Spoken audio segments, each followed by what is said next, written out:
بسم اللہ الرحمن الرحیم۔ منہج العربیہ الدرس التاسع عشر۔ آج ہم منہج العربیہ کے 19ویں سبق کو شروع کرتے ہیں۔ اس سبق کو شروع کرنے سے پہلے یہ جان لے کہ اس میں جو خاص الفاظ استعمال ہوئے ہیں وہ ہے اسماء ظروف۔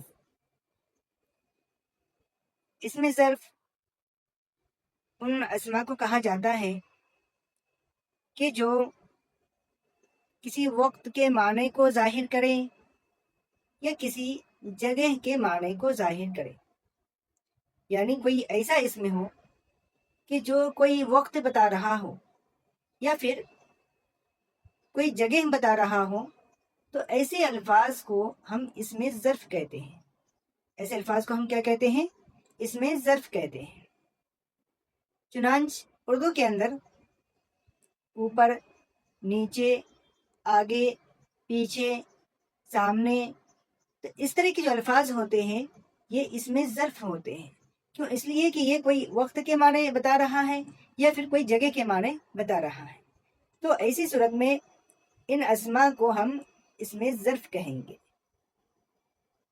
اور دوسری چیز جو اس سبق کے اندر استعمال ہوا ہے وہ ہو ضمیر ہے۔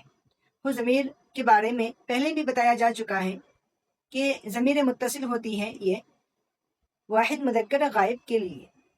ہو ضمیر کے معنی اس کا، اس کے، اس کی۔ جیسے ہم کہیں گے کتابہ، اس کی کتاب، قلمہ، اس کا قلم، تو یہ ہو ضمیر ضمیر متصل ہے واحد مذکر غائب کے لیے۔ یہاں پر دیکھیں سبق کے اندر کہ اس سبق میں ظرف، مقام اور وقت ظاہر کرنے والے الفاظ جیسے اوپر، نیچے، آگے، پیچھے، اور ضمیر متصل یعنی لفظ کے ساتھ جڑی ہوئی ضمیریں جیسے اس کا، اس کے کا استعمال سکھایا گیا ہے۔ یعنی ایک تو اسماء ظروف کا استعمال سکھایا گیا ہے، دوسرا ہو ضمیر کا استعمال سکھایا گیا ہے۔ ضمیر متصل اس سبق میں لفظ کے آخر میں ہو کا استعمال ہوا ہے۔ یہ ہو کیا ہے؟ ہو ضمیر ہے، ضمیر متصل، جس کا مطلب ہے اس کا یا اس کے یا اس کی۔ مثلا امامہ، اس کے سامنے، امام کے معنی سامنے، امامہ اس کے سامنے۔ تحت، تحت کے معنی نیچے، تحتہ اس کے نیچے۔ صدیق کے معنی دوست، صدیقہ اس کا دوست۔ ظرف جو اسماء ظروف اس سبق کے اندر استعمال ہوئے ہیں وہ ہے امام، امام کے معنی سامنے۔ ورا، ورا کے معنی پیچھے۔ فوق، فوق کے معنی اوپر۔ تحت، تحت کے معنی نیچے۔ قبل، قبل کے معنی پہلے۔ بعد، بعد کے معنی بعد۔ اور ایک چیز جو اس سے پہلے بھی آ چکی ہے، مشغول، اس کا استعمال بحرف جار کے ساتھ میں ہوتا ہے، معنی کسی چیز میں مشغول ہونا، کسی چیز کے ساتھ مصروف ہونا۔ جس چیز کے ساتھ اپنی مشغولیت کو ظاہر کرنا ہے تو اس کے ساتھ میں ہم بحرف جار لگائیں گے۔ جیسے ہم کہیں گے کہ میں لکھنے میں مشغول ہوں، مصروف ہوں، تو لکھنے کی عربی کیا ہے؟ کتابتن۔ تو ہم کتابتن کے ساتھ میں کیا لگائیں گے؟ بحرف جار لگائیں گے، کہیں گے انا مشغول بالکتابتی، میں لکھنے میں مشغول ہوں۔ آئیے اب ہم سبق کو شروع کرتے ہیں۔ سبق میں ہے من علی ھذا الکرسی۔ من کے معنی کون، علی کے معنی پر، ھذا کے معنی یہ، الکرسی کے معنی کرسی۔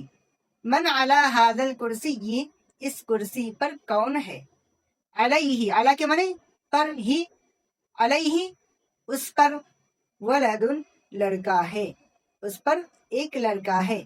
ایو شیء، ایو شیء کے معنی کیا چیز؟ ایو شیء امام الولد، لڑکے کے سامنے کیا چیز ہے؟ امامہ، امامہ کے معنی اس کے سامنے، طاولۃ ایک میز ہے۔ طاولۃ کس کو کہتے ہیں؟ میز کو کہتے ہیں۔ ایو شیء فوق الطاولۃ، میز کے اوپر کیا ہے؟ ایو شیء فوق الطاولۃ، میز کے اوپر کیا ہے؟ فوق کے معنی اوپر، تو میز کے اوپر کیا ہے یا کون سی چیز ہے؟ فوق الطاولۃ کتاب وقلم رصاص، میز کے اوپر ایک کتاب اور پینسل ہے۔ میز کے اوپر ایک کتاب اور پینسل ہے۔ این قلم الرصاص، پینسل کہاں ہے؟ پینسل کہاں ہے؟ ہوا فوق الکتاب والکتاب تحتہ، وہ کتاب کے اوپر ہے اور کتاب اس کے نیچے ہے، یعنی کتاب کے اوپر کیا ہے؟ پینسل ہے۔ وہ ہوا کے معنی وہ فوق الکتابی، کتاب کے اوپر ہے، والکتاب اور کتاب تحتہ اس کے نیچے ہے۔ من مع ذلك الولد، من مع ذلك الولد، اس لڑکے کے ساتھ کون ہے؟ معه صدیقه وهو امامه، اس کے ساتھ اس کا دوست ہے اور وہ اس کے سامنے ہے۔ این بیتہ، اس کا گھر کہاں ہے؟ بیتہ وراء المدرسۃ، اس کا گھر مدرسے کے پیچھے ہے۔ هل امتحانہ قبل العطلۃ، کیا اس کا امتحان چھٹی سے پہلے ہے؟ هل امتحانہ، کیا اس کا امتحان قبل العطلۃ، چھٹی سے پہلے ہے؟ عطلۃ کے معنی آتا ہے چھٹی، عطلۃ کے معنی چھٹی۔ هل امتحانہ قبل العطلۃ، کیا اس کا امتحان چھٹی سے پہلے ہے؟ لا امتحانہ بعد العطلۃ، نہیں اس کا امتحان چھٹی کے بعد ہے۔ ذلک الولد مشغول بالقراءۃ، وہ لڑکا پڑھنے میں مشغول ہے۔ وصدیقہ مشغول بالکتابۃ، اور اس کا دوست لکھنے میں مشغول ہے، اور اس کا دوست لکھنے میں مشغول ہے۔ آگے تمرین ہے۔ تمرین کو آپ کی کوشش یہ ہونی چاہیے کہ سبق کے اعتبار سے خود کریں، پھر سلائڈ سے ملائیں کہ آپ نے صحیح کیا ہے یا نہیں کیا ہے۔ تمہارے ساتھ کون ہے؟ تمہارے کے لیے کا ضمیر استعمال ہوا ہے، جیسا کہ اس سے پہلے بھی سبق میں گزر چکا ہے۔ کا ضمیر تمہارے لیے، کا تمہارے ساتھ، مع کا تمہارے ساتھ، مع کا کون ہے؟ من، من مع کا تمہارے ساتھ کون ہے؟ میرے ساتھ میرا رب ہے، معی ربی، میرے ساتھ یا ضمیر میرے کے لیے آتا ہے، معی میرے ساتھ، ربی میرا رب ہے۔ میں اللہ کے سامنے کھڑا ہوں، انا واقف امام اللہ، انا واقف امام اللہ، امام کے معنی سامنے، واقف کے معنی کھڑا ہونا۔ اس کے ساتھ اس کا ایمان ہے، معہ ایمانہ، اور میرے ساتھ میرا ایمان ہے، وہ معی ایمانی، وہ معی ایمانی۔ علم کے لیے عمل ضروری ہے، العلم للعمل ضروری، العلم للعمل، للعمل علم کے لیے ضروری، ضروری ہے۔ آگے ہے تمہارا امتحان کب ہے؟ متا کے معنی کب، متا امتحانوں کا، تمہارا امتحان کب ہے؟ میرا امتحان تعطیل سے پہلے ہے، امتحانی قبل العطلۃ، امتحانی قبل التعطیل یا قبل العطلۃ، میرا امتحان تعطیل سے پہلے ہے یا چھٹی سے پہلے ہے، تو قبل التعطیل بھی کہہ سکتے ہیں اور قبل العطلۃ بھی کہہ سکتے ہیں، امتحانی قبل العطلۃ یا امتحانی قبل التعطیل۔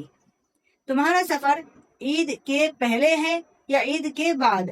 السفر کا آ کے معنی کیا، سفر کا تمہارا سفر قبل العید، عید سے پہلے ہے، ام بعدہ یا عید کے بعد، یا اس کے بعد یعنی عید کے بعد۔